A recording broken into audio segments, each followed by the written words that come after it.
In 1993, thousands of murders of young women and children ranging from the ages of 8 to 30 years of age overtook Ciudad Juarez. The Mexican government failed to investigate.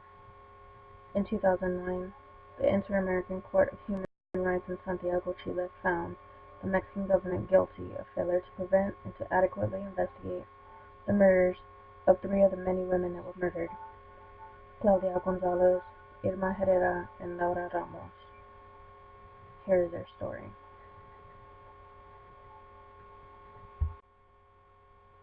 Ciudad Juarez is located in northern Mexico. It is a city most familiar with cartels and drug lords.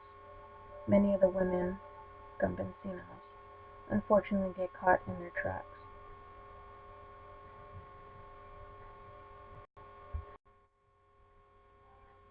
Since 1993, there has been a large amount of mass murders of young women and female children, which has rose in numbers. From 1993 to 2013, there was a reported 265 murders or femicides of women, and an estimate of around 460 to this date. These girls were daughters, granddaughters, sisters, aunts, mothers, and wives to somebody, and will forever leave a memory engraved in their respective loved ones' hearts. Till this day, there is still no definite answer as to who is responsible for these tragic murders.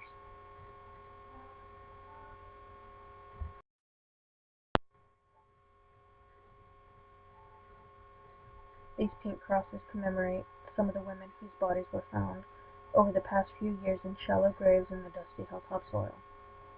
Their bodies were found raped, mutilated, and mangled, and they are far from the only ones.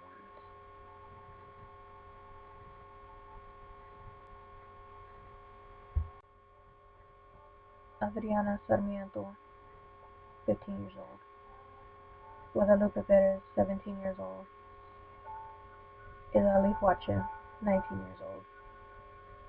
Jessica Terrazas, 18 years old. Yasmin Salazar, 17 years old.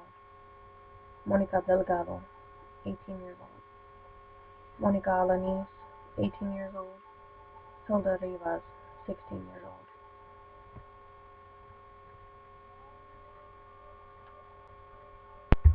On February 17, 2003, the bodies of three young women were found together. Then a 6-year-old girl's body was found a few days later with signs of rural rape and other forms of torture. Some of them were burned, others left unburied decimated by the harsh desert elements. Some of the victims were buried wearing the clothing of other victims.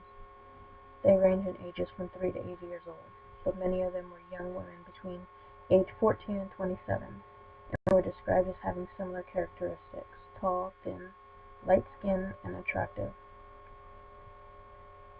In 1995, the government arrested an Egyptian chemist named Abdel Sharif. The murders continued after Sharif's incarceration. He was held for years without a conviction until recently being sentenced to 20 years for one of the murders.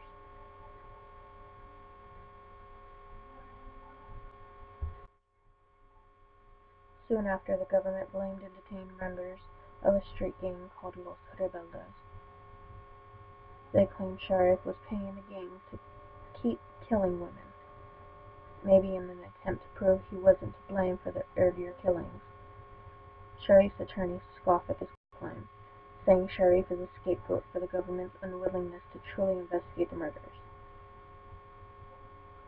Most people on both sides of the border agree. A government roster of these victims lists many of them as unidentified, even though a specific person was charged with their murder. They are listed as femenino, desconocido, or femenino, no identificado, unknown or unidentified women, especially being a maquila worker. While the maquilas were originally intended to employ men, managers soon realized that it was in fact young women who made the perfect employees. They are considered more obedient and were better suited to repetitive work. By the 1980s, about 90% of maquila workers were women.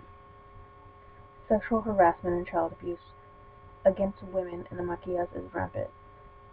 Women have virtually no choice but to submit to harassment, abuse, and even rape to hold on to and advance in their jobs. Many women are also forced to resort to prostitution or dancing in bars because of the impossibility of supporting a family on maquilla wages. This makes the rapes, sexual mutilations, and murders more understandable. Up until several years ago, Rosario Acosta was not an activist. It was until her 12-year-old niece was murdered.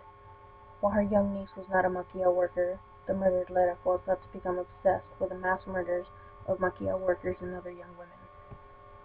Today she dedicates herself full-time to the struggle to stop the murders. She heads the group Nuestras Hijas de Regreso a Casa. May Our Daughters Return Home, out of a small office in Juarez.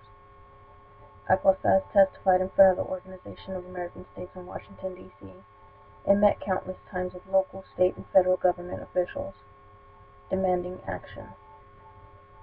Since hearing the testimony of Acosta and others, in 2002 the Inter-American Court of Human Rights launched an investigation into the killings and requested accountability from the Mexican government. While this was a welcome step, family members of the victims aren't holding their breath. In April 2003, the Mexican Federal Attorney General's office decided not to launch a special investigation of the killings, arguing there wasn't enough evidence that 3 or more people were orchestrating the killings. Later, the federal government did decide to take jurisdiction over the case, largely because of the suggestion that organ trafficking could be involved. Till this day, there are still several women and children who are missing, and questions are still going unanswered.